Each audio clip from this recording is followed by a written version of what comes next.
Hello, hello. Welcome on into another episode of the Whiskey Crusaders. I'm Will. I'm Sarah. And I'm Matt. On today's episode, we're talking about Rough Rider and their straight bourbon whiskey finished in brandy barrels. Be sure to hit that like and subscribe button and click that notification bell. Matt, why don't you tell us a little bit about this? I got to do that without any outtakes or anything. Matt? All right, here we go. All right, so this is, like you said, the Rough Rider straight bourbon there, finished in Brandy Casks from Long Island Spirits in New York. We're borrowing this bottle from Pete. He was actually up at the distillery, brought this back from the distillery, so very cool of him. And my great-grandfather was a Rough Rider, so here is my great-grandfather. So very cool. And he's the guy he has his pictures also hanging on the wall down in the Fang and Feather down in Austin, because they reviewed the MGP version of Rough Rider down there as well. All right, so like I said, this is Long Island Spirits, and I'll tell you a story about him in a little bit. So we got Long Island Spirits. It was the first distillery on Long Island since the 1800s. Opened in 2007 in Bating Hollow, New York, which is the wine region of New York and North Fork, Long Island. It's also was the 100th distillery in America at the time, which is insane. It was only the 100th. Today there's over 1,800 distilleries in America, which is still really low compared to what it used to be prior to Prohibition. This distillery is surrounded by old potato farms, corn, rye farms, over 60 different wineries with pre-Revolutionary War homes, and they have all their fermentation, stills, everything in a twin-cupola barn that was on the property, and it was repurposed before it became a distillery. All of their spirits are non-chill filtered, which we really like. They source all their grains from Long Island, as it has over 5,000 acres of farms, and they make from corn, rye, barley, and potatoes. Prior to World War II, they had over 200,000 acres of potatoes to feed the people in New York City. That's a lot of potatoes. All right, and then after the potatoes, they put into the Long Island rye, which is a very specific rye because that region is very similar to Bordeaux, France, and only that particular rye grows on Long Island. It doesn't grow anywhere else in the world, and it's a cleansing rye. So it's this is unique, very unique to them. Let's see, they use both Champagne and Brewer's yeast. Its unique flavors and long fermentation times help that out. They use a 3-batch distillation, 3 times distillation, and they use a twin 650-liter custom-made copper pot, so with a 30-foot rectifier on top of it. So that's a very interesting still that they're using. On top, they take everything. Everything goes into the barrel 125 proof. They get the water from the Pine Barrens, which they also have a single malt called the Pine Barrens, which we'll review another time, which you also have from Pete. So that'll be another fun thing to review. It's very interesting.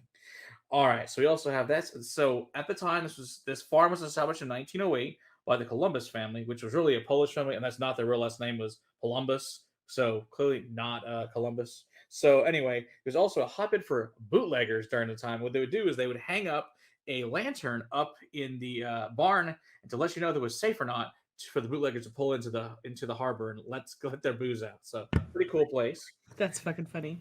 Yeah, it's pretty funny. So then it went into disarray, and eventually the people that built the distillery completely restored it, rebuilt it, and it's this beautiful thing.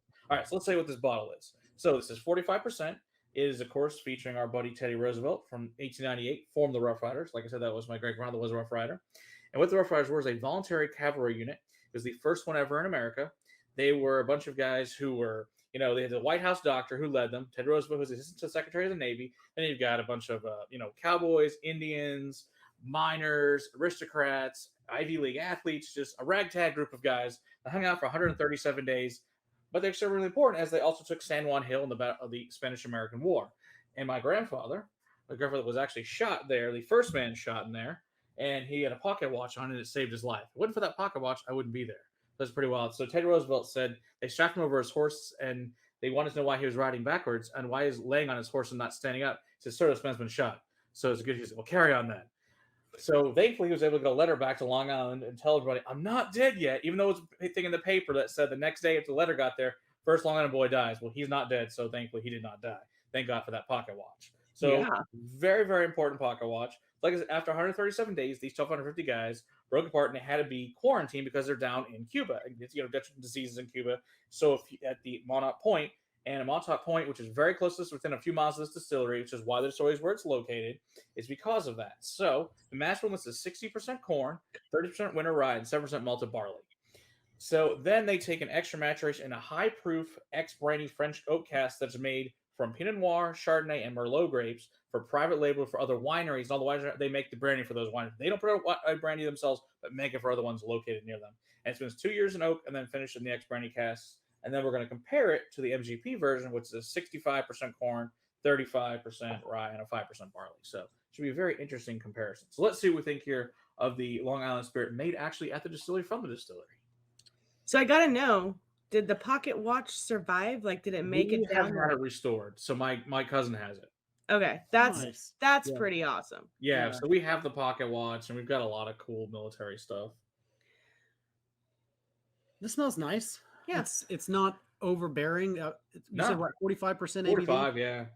Okay. I mean, that's there on the nose. It's not, massive with alcohol vapor. Get the No. corn up front. Get a little bit of the rye black pepper. Mm-hmm. Yeah, a lot of nice caramel, vanilla, oak. But that Yeah, grape very from the brandy really vanilla. comes through. Not so much of a cherry note. I get a little bit of butterscotch as well, A which little is bit of apple. Yeah, I get like a honey and like a cantaloupe as well. A little bit of cinnamon, salt, lavender with some violet maybe. nutmeg. Candy floss. Smells very clean, like a clean meadow, like almost like a dryer sheet with like some aromatic bitters added to it, with a little clove and tobacco leaf mixed in. Yeah, I was gonna say I get some leather and some tobacco, Yeah. a little bit of ash on the back. Cinnamon and Like cinnamon stick. mm-hmm. Yeah, like you stick into a Christmas drink. Nothing Those off, were nice. nothing crazy. No, This it is very smells, bourbon. smells pretty good. Those were Yeah, nice. it's very bourbon. And it's all Long Island, all New York stuff there, so all in that local vicinity. So really cool, unique differences here. What's my popcorn? Very nice. What's the price point on that? Like 40. Okay. Not bad. Yeah, so it's got a lot. It's actually pretty sweet, kind of like a rock and rye candy to me. On the very front with some like little candy notes, little Yeah, it's apricot, little peanuts. it's sweeter than normal for sure. Mhm. Yeah, A lot of very sweet. cinnamon on the back end, like that's what it's Mhm. finishing with for me. Is a hot cinnamon. Yeah, but it was very vanilla. It's up front. very I was gonna say it's vanilla Mm-hmm. and caramel and butterscotch all in the front for me. Mm-hmm. Yeah, it's got this cherry, a little bit of oak on it, barrel char, a little oil. It's nice and oily. That butterscotch and caramel. Yeah, like I said, the cinnamon, the black pepper on the finish. And Still it's get got that lavender with bitters too. It's got a bit of a mint to it Mhm. about in the middle part of my tongue. Like a spearmint. Mm-hmm. It's got a nice rye spice to it, I'd say. Yeah, that's probably what I'm thinking of, the rye Mhm. spice. But that's a unique rye. It doesn't go anywhere near Yeah. the dill. It's super minty. Yeah, Mhm. very, very minty. Can't wait to try their. They've got a rye, the Bull Moose rye. We'll do at some point as well. It should be very interesting. That's also got like this old fashioned, like the orange from it. There's Yeah. a big note And to the it. This bitters. is- yeah, And the with the bitters. bitters, yeah. And on the very like last end finish, I get some leather and some ash, Mhm. like Yeah. used tobacco. Absolutely. It finishes with barrel char for me. So yeah. That could be the Definitely. dry too. Same. Yeah. Yeah, leathery barrel char. Yeah, Mhm. I really like it. I think they're doing a really good job for Yeah, their I like first it. stuff that they've put out. It's their first major one out. Like, so we've got all their other products too now that are made by them. So looking forward to doing those as well. So we're going to compare it now to the MGP version, like I said, which was 65, 35, 5. And so this one is finished just in French oak Chardonnay after they do their regular double pot stills. So let's see what we think compared to that. And this is MGP juice and Yeah. their juice, or just MGP? As far as I know, it's the MGP mash bill, and they take it and they finish it on the You farm. finished it. Yeah, so Oh yeah. That's the MGP classic Indiana rye right there. yeah, so That's what hits you mid palate. Yeah, it's I got the like their product way better than It's got what this they were putting out. smell to it too. yeah, like you said, it tastes like MGP. Yeah. Yeah, the rye is so much heavier. Even though, see, the rye difference is only a couple points. Vastly different rye though, from an Indiana rye to a apparently Long Island rye, vast difference. Right, I agree. Absolutely. And honestly, the MGP just tastes kind of like blah Yeah, compared to theirs. It's fine. There's nothing wrong with it. It's There's nothing good. wrong with it, but It's not interesting. when you compare it, there's not as much going on in the glass. Mm-mm. Even it being a finished product, there's not as much going on there. It I'm not doesn't picking pick up up a enough. Chardonnay. It's not picking up enough finish to make a change Wow, to that's the a MGP. way It might better have product their fixed- own. It Might might have have fixed fixed the the funky MGP. barrel. Yeah, that could be too. Yeah, I like their products by far Mhm. superior.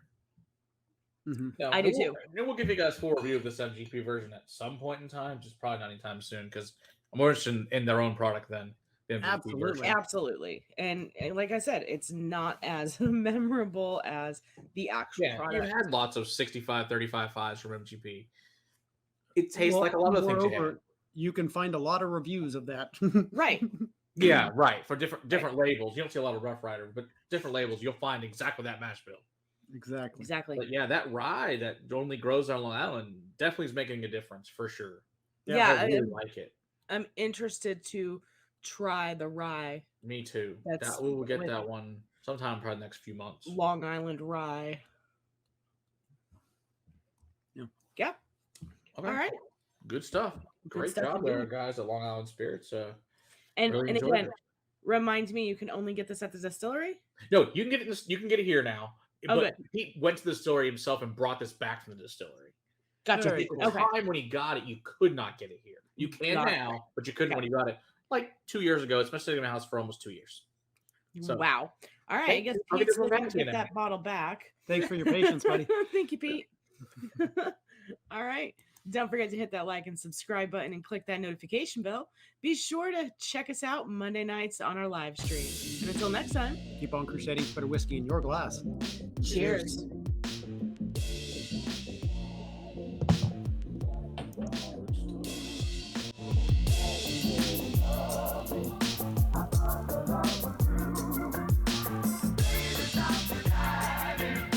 Do you want any more of this? Yeah. Do you want to drink this while we sip here and sip on Lafroig? Yeah, because you don't want this LaCroix, I assure you. Sure. No. Ready to be in love, Will. That's all I can tell you. Heard that. What's That's my price good. point? Like Can just I get one of these? $90. Oh, okay. I traded my brother some Buffalo Trace for it. So yeah. That doesn't sound like fair. Trade. It was for Matt. Fair for me. I don't give a shit.